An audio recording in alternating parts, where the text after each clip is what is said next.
Hi guys, hope you're doing amazing. I wanted to share this video with you. I've been hard at work on lots of fun projects at home, and one of them is creating a video on this amazing quick shadow root technique. So many of us are looking for faster ways to do a smudge root or shadow root, whatever it is that you want to call it.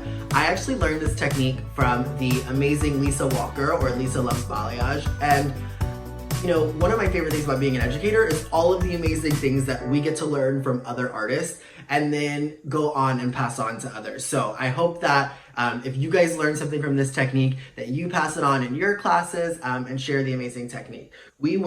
I wanted to show you how we got to this beautiful smudged root. I'm sure you saw in that opening credit where the head was spinning the interesting situation we started with, and how we got to this nice mushroom blonde. And so a lot of people have been asking me what's my favorite formula for mushroom. I think mushroom looks different to everybody, right? Gold looks different to everybody, but I will share with you some of the color sync formulas that I used to create this look and the technique on how to get there. So I hope you enjoy it. If you do, please let me know what you think in the comments below. So I started off doing back-to-back highlights, slices, all over the head, almost like what we would call a platinum card. And the reason I did this is so that I get maximum lift out of my lightener to get this hair as light as I possibly can to achieve the mushroom end result. So I take my slice and then I'm going to grab a foil. I'm going to fold the foil over the tail of my comb, and then I'm going to lay that foil in right at the scalp and use the hair to help secure my foil. I'm going to grab a bead of lightener, and I'm using Lightmaster with 30 volume, 2 scoops to 2 ounces, and also 30 milliliters of the Lightmaster oil additive.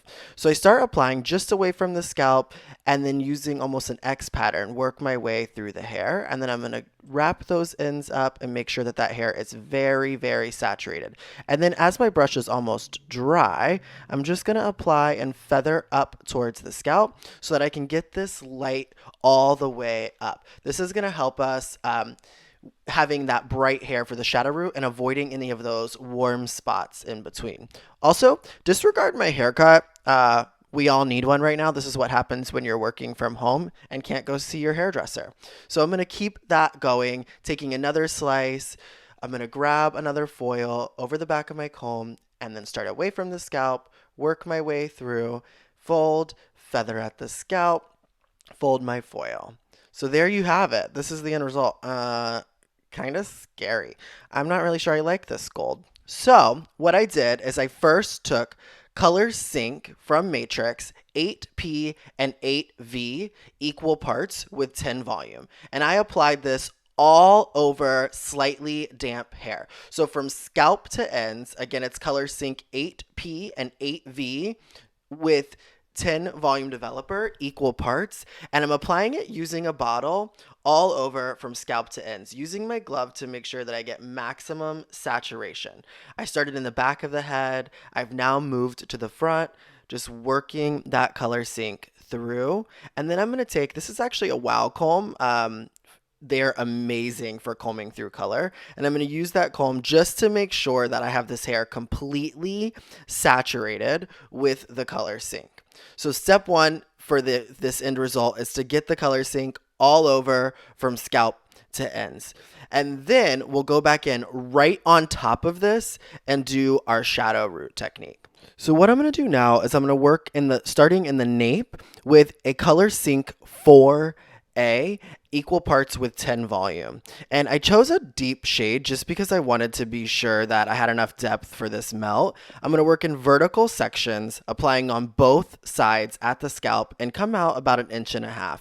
Then on my neck section, I'll do the same thing, but maybe I won't come out quite as far. And so the idea here is that each time it's a little different. I just showed you my glove, and that was just to say that you'll notice with my left hand, I'm only grabbing the ends of the hair, and I'm doing that so that I don't have to worry about the darker shade getting on my left hand and interfering with what's happening on the ends. So my left hand, I only want it to touch the 8V and 8P, and then my right hand and the brush is what I'll use to work at the scalp. So I'm going to continue working the back of the head using these vertical sections and applying on both sides. Once I finish the back, I'll move to the front and I'm going to start working from back to front. Grab my 4A, apply it at the base, and come out just about an inch or so. And then my next section, I'm going to take that 4A and, like we said before, come out a little bit farther with that color. And so the reason that we do it this way is because when we take vertical sections, it prevents us from having any sort of a hard line in the end result. And I think that's key to success when it comes to a shadow root. So now I'm going to take just before I shampoo and start combing that base into the ends. And there you have it, the end result. What do you guys think? I mean, the blend is pretty incredible. It just, every time I use this technique behind the chair, it blows my mind how great that blend is. So I wanted to show you it straight, but I also took some time to curl it. And so here it is with some nice waves and a beautiful end result. Guys, let me know what questions you have in the comments and I'll be happy to answer them for you.